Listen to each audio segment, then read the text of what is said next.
minimum that you want to achieve, and stick to those criteria every time you're doing an appraisal.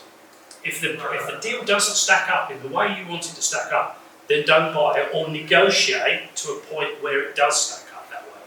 I worked with a client a few years ago. He did not care if he spent more money on the property than it was actually going to be worth, because he was building a family portfolio. He was second generation. They were using money they'd already drawn out of their portfolio, and they were just recycling, and all he wanted was to provide good quality properties that he could pass on to the third generation of the family. He didn't mind if he spent £20,000 too much on the refurbishment, because the rent was going to cover it nicely, and he was going to be passing on a legacy in 20, 30, 40 years, whatever that might be. That's not going to work if you're looking to refinance and get your money back out and go into the next one. So you've got to know what you're looking for. But it also means that just because you make an offer on a property and it doesn't get accepted, and another property investor, maybe even someone you know, buys it, they may well be looking at different criteria to you, or indeed they may have seen a different opportunity to you. And finding the different opportunities just comes down to experience. The more you look at, the better. When you're stacking these numbers, you need to use realistic figures. And the wrong way about going about this is, well, this is what I can buy it for, this is what it's worth, so I've got to refurbish it for the bit in the middle. That doesn't work. The end value, to some extent, is reasonably fixed. It's not totally fixed, but to some extent it's reasonably fixed. The cost of the refurbishment, to some extent, is reasonably fixed. If you go to 5 builders, they're going to give you 5 prices that are reasonably close together. That's fixed. The only price that isn't fixed is the purchase price. That's the price that you can drive down. So any property that's on the market, irrespective of what the price it's advertised at is, that is just a marketing blurb. You need to offer the right price. You should be saying, this is the gross development value, this is the value at the end, this is assuming you want to add value, of course, this is the profit margin I want to make, this is the cost of the work, this is the cost of the consultant, the architect and any other consultants you need in there. This is the cost of me buying it, stamp duty and solicitor's fees and all of that. The figure that I'm left, if I start with the top and deduct all of these off, the figure I'm left with is the offer price. The offer price is not, well, you think I can get 20 grand off what it's on the market for. Who's to say it's on the market for the right price in the first place? So you must work backwards and you must use sensible figures. Too many people I meet are guessing the build figures. They're guessing the build costs in the middle. They're guessing based on something that they've read in a magazine. Well, I saw this bloke speak at a property meeting 2 years ago. He said he converted an HMO into 6 bedrooms and it cost him 100 grand, so I put in 100 grand. But what did they do? What was the state of the existing building? What did they get it to? Did it have all en suites? Did it need full central heating? Did it need a new roof? What did it do? We don't know. Make sure that you're using realistic figures. That's really, really important.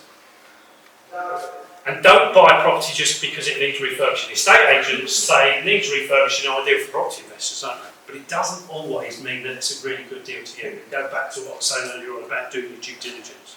Don't get pulled in because it needs refurbishing. There's a lot of properties that need refurbishing, but none of us can make any money at it. Because if that property is just a little bit run down and tired, there'll be a keen young family somewhere, or a young couple. If that property's in a really good part of the town, they don't mind that it's a bit run down and a bit grimy. They'll sleep in the living room for a fortnight. They'll have family round at the weekends, painting the kitchen out, freshening it all up. They've got their dream home in a good area. They will always pay more than you will ever pay, because they're buying with their heart. They're thinking, we're going to live in this area, we're going to bring our family up here for the next 10, 15, 20 years. They don't need to make any profit, and they can put in loads more favours. You might be able to put in a favour on 1, 2 projects you're doing, but if you're going to grow your business, you need to look at this from a commercial perspective. So be very careful you don't get into kind of bidding wars with first-time buyers and young buyers. In reality, you need to be buying houses that are uninhabitable. If it's inhabitable, you're going to struggle to get good margins unless you're direct to vendors. So that's A. There's an appraisal sheet that I use. I'm not going to go too much into that at the moment. The key thing is to do an appraisal. Second part to consider is S. S stands for schedule of works or specification or scope. Scope of works, spec, fortunately they all begin with S and they all kind of do the same thing. This is a really, really important document. This is you starting to say to people, this is what I'm doing with my property. This is what my end property is going to look like. I'm buying this run-down house over here. I'm converting it into a 5-bedroom HMO. This is what I want my 5-bedroom HMO to look like. Because only you know what you actually want. I see a lot of property investors who leave it to the builder. I think there was one person who, did have one builder in the room. Eric was a builder. Generally, I've spoken in rooms of 100 people, and there's not been any builders. Builders generally are not here as property investors. They're generally not learning what HMO requirements are, what the regulations are. If you say to your builder, convert this into an HMO, as I was meeting people asking me to do 10, 12 years ago, I hadn't got a clue. I didn't know what the HMO regulations were. I didn't understand what I needed to provide in a tenant's bedroom, what was required in the kitchen or anything like that. And ultimately, if your builder gets it wrong, you've paid them off, they've gone, you're the one who's impacted in the longer term because you're not generating the revenue you're hoping to generate. So it's really important that you put down in the schedule of works what you need to be achieving from this property. And if you don't know what you want from a property, when anyone at a meeting like this stands up and says, yeah, you're welcome to get in touch with me and come and see what I've got, go and see their portfolio. I didn't know what an HMO was. I've got HMOs now, and I've had some and I've sold some. I didn't know what HMOs were. So every time someone stood up and said, I've got a portfolio of HMOs, I've got an open house on Saturday, I was round there seeing what they did, making a note of the things I liked, the things I didn't like, the things that worked for me, the good ideas that I'd not even thought about. That's how I worked out, and now I've got my own style. Schedule of works helps everyone understand. Let's just consider who everyone is. First of all, you're the first one. It'll help you understand what you're trying to achieve. Also, as everyone, that could be your business partner, your life partner. It brings you both into the same place. You start discussing through. One of you says, oh, I want to tile the walls in the bathroom. The other one says, I really want shower boards in the bathroom. Right, we'll have the discussion now, rather than when the builder's put the tiles on the wall and you're having a row in front of the builder. That's not a good thing. Discuss it now, get it right. Show it to your broker. If you show it to your broker will show it to lenders. It gives you credibility. It shows what you're going to do with the money. It justifies where the expense has gone. Lenders will say, oh, I can see why they want this amount of money because I can see what needs doing to this property because it's been set out. And then, of course, finally, you're also going to show it to a number of builders at the end of the day. And if you're giving a schedule of works to builders, they're going to see you with more credibility. They're going to see you as someone who knows what they want and are giving the builder every opportunity to deliver what they can deliver. And builders, when I was a builder and we were pricing projects, and although I did a lot of commercial work, I did do some private work as well, the easiest excuse from a builder is, we're too busy. And we used to say, sorry, we're too busy, sometimes because we got shockingly poor paperwork. If we got shockingly poor paperwork from a client who didn't seem to know what they're doing, the easiest thing to say was, I'm really sorry, I'm too busy. Which was, what you've sent me is rubbish and I don't want to work for you. So you give the builder a decent quality document that gives them an opportunity to give you a good price. You'll have less disputes with your builder further down the line, but you'll get more builders pricing for you because they want to work for people that know what they want. They don't want to be speccing up an HMO or a 2-bedroom flat or whatever you're doing. They want you to tell them what you want. And that's what a schedule of works is all about. As I said, that builders are not generally property investors. You need to be planning this stuff early. You need to be thinking about it early. Now, the first project you do will definitely take you way, way longer to sort out. You've got to think about everything that you want in that property. All the internal fixtures and fittings, you've got to choose, you've got to specify, and you've got to decide on. As you start doing second, third, fourth, fifth project, what you'll find is it's pretty much a copy and paste. You look at my properties, you'll see, I could show you how they've evolved. We've done things and it's like, oh, we put a lot of shower boards in ours. You can see how the range has changed because what we put in the early ones wasn't available, so we've changed to something else. But it's the same product, just a different colour. Generally, we've only got 2 styles of door handles, 1 style for period properties, 1 style for more modern properties.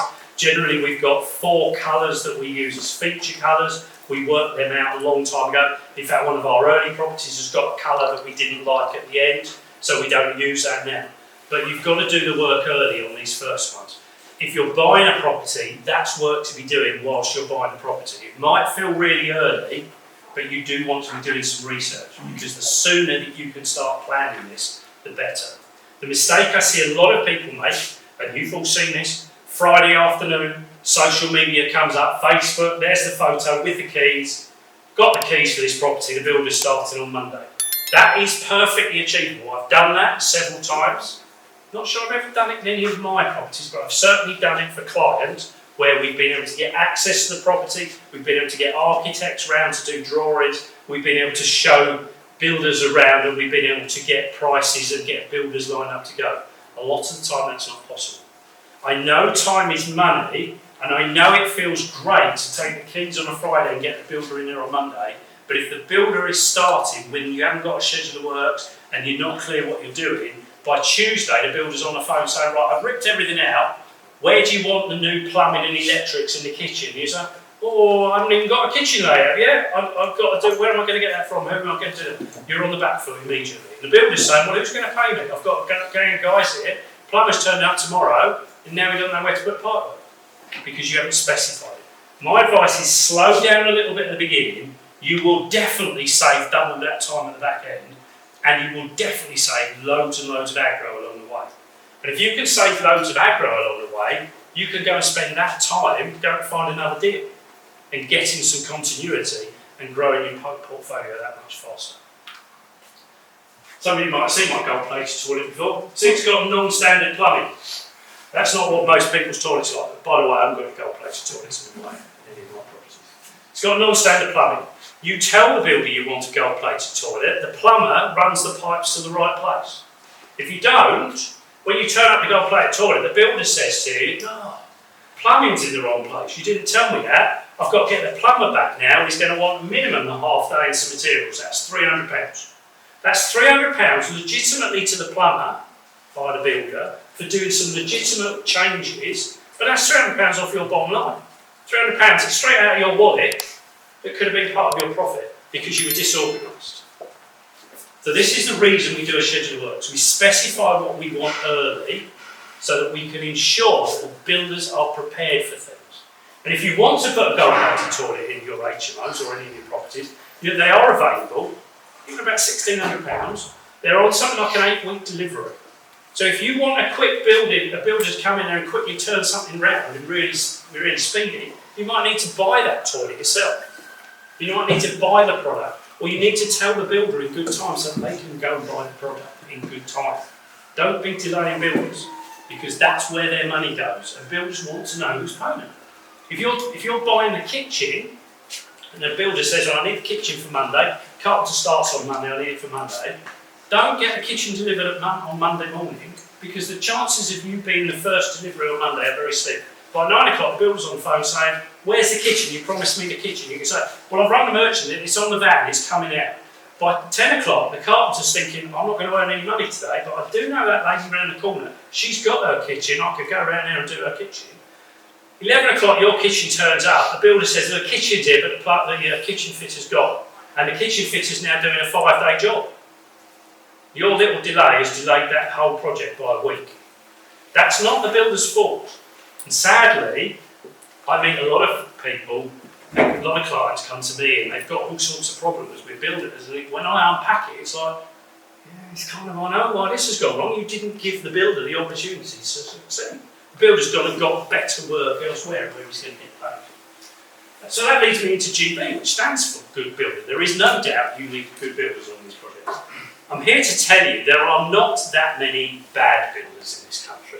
Just like there's a few bad landlords and property entrepreneurs and property investors, there's a few of those, there are a few bad builders, but generally builders are not bad. Sadly, a lot of builders are perceived to be bad by what might be considered bad clients. Clients that have not given them the opportunity to succeed, not given them a good quality schedule of works, not got the budget right in the first place, so are trying to do everything and cut the price on absolutely everything. And so if you're having trouble working with builders, go back through those previous stages. It could be that the gap is in one of those previous stages. As with everything, you get what you pay for. There is no law in this country that says you have to employ the cheapest builder. And sadly, the reason I see a lot of projects go wrong is because clients have got probably only 2 prices, which is never enough. I want to get 5 or 6 prices for most projects. But I see some clients, oh yeah, I've got some prices. There was 60,000, 62,000, 65,000, but I employed the guy who came in at 40,000. Well, it's no wonder things went wrong. It's no wonder he rang you up after the first week and said, oh, I didn't realise you needed a new central heating system and electrics, because they'd not understood what was needed. So don't always go for cheap price. Price is important without any doubt, but as with everything, you get what you pay for. Really good way of finding a builder. I do another talk about finding builders, but a really good way of finding builders is walking around the streets where your property is. I still use this, my team still use this. Look for signboards, look for sign-written vans out in the street, and talk to the builders that are working in your neighbours' properties. Look for the builders that you can get on with. If you start chatting to a builder and you think, oh my word, I want to punch this bloke on the nose, don't punch him on the nose, but don't try and work with him. If that relationship isn't there, it's never going to be there. You're going to have to work with this builder for the next 3, 4, 6, 8, 10 months, depending on the size of your project. And consider it like if you're running a business, if you had a CV from someone for a vacant position, and the CV was brilliant, but when you interviewed them, you thought, oh, I don't think I could share an office with this person, you wouldn't employ them. It's exactly the same with the building. The CV is their price. They might be doing a really nice job for your neighbour, but if you don't think you can work with them, don't try and work with them, because it will just make it horrible and you'll hate the whole experience. Builders are normally pretty proud people. You get talking to them, they'll show you what they're doing in a lot of cases, subject to managing health and safety. They'll show you inside some of their properties. If you walk into the property and it looks nicely organised and everyone's nice and polite, it's reasonably clean, and there's materials but they're all stacked up and the rubbish has been cleared out to the skip, that's a really good sign. If you walk in and think, oh my word, I could be killed in here, it's carnage, then they're probably not the right builder to work with. Use your gut to a certain extent, but be critical. And don't get to a point where you've actually only got a choice of 2 builders. The builder that you don't like, or the fella who's too busy to take the job on, that's no use to anyone. You need to have 5 or 6 prices from builders, and to do that you might be talking to 8 to 10 builders to whittle this down so you've got a good choice of builders that you can actually work with. All of the different skills in property investing, it's really hard to be good at all of them. Work out the bits you're good at, do them well, and outsource everything else. But anything you outsource is going to cost you money. Therefore, you need to factor that into the appraisal in the first place. Clients phone me, Martin, and they say, Martin, I need a project manager for this scheme. I say, yeah, great. What did you put in the budget for a project manager? Well, I didn't put anything in the budget. Well, you can't afford me then, can you? No point in me trying to work for you. Well, I thought I could do it myself. Well, too bad. If you need a project manager, factor a line item. If you factor in 10 grand and it's going to cost 15, that's not serious. If you factor in 0 and it's going to cost 15, where does the 15 come from? It comes from your profit. Well, at which point, what's the point in you building it out? If you're not going to make any profit, what's the point in doing the job in the first place? So factor in these costs originally. If you are going to manage your builders, don't micromanage them. There is no reason to go to a project every day. I go to my project, or my team go to our projects once a week on target. If you feel you have to go there every single day to manage the main contractor, you've probably taken on the wrong main contractor, or you haven't actually put together a decent schedule of works, or your numbers are all adrift and you haven't do everything on a budget. So go back to the previous stages. Builders don't need to be hassled by us hanging around all of the time. Once a week should be more than enough in most cases for most projects. If you are providing someone, remember what I was saying about the kitchen, make sure you're ahead of the game. That kitchen needs to be delivered on Wednesday or Thursday so that when it turns up late in the afternoon, it's already sitting on site, so that when the kitchen fitter comes along on Monday, it's all there ready to go. And by the way, the builders already realise that one of the items is missing, So they've sorted out that shortfall as well.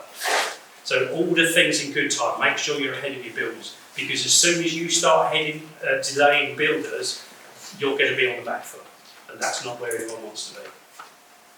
And as I said earlier on about planning early, you've got to be organised early. You've got to spend some time planning these. You've got to think your projects through. And of the clients that come to me, one of the biggest reasons that their projects have gone wrong, and I don't mind helping out anyone whose project's got challenges, but one of the biggest reasons their project's gone wrong is because they've actually rushed into it in the first place, and they've been on the back foot the whole time, and they've hated it. And I never want to do this ever again, Martin. But actually, I've been doing this stuff for 30-something years. I really enjoy it because I've worked out over the years, and I was taught in the days how to do it professionally.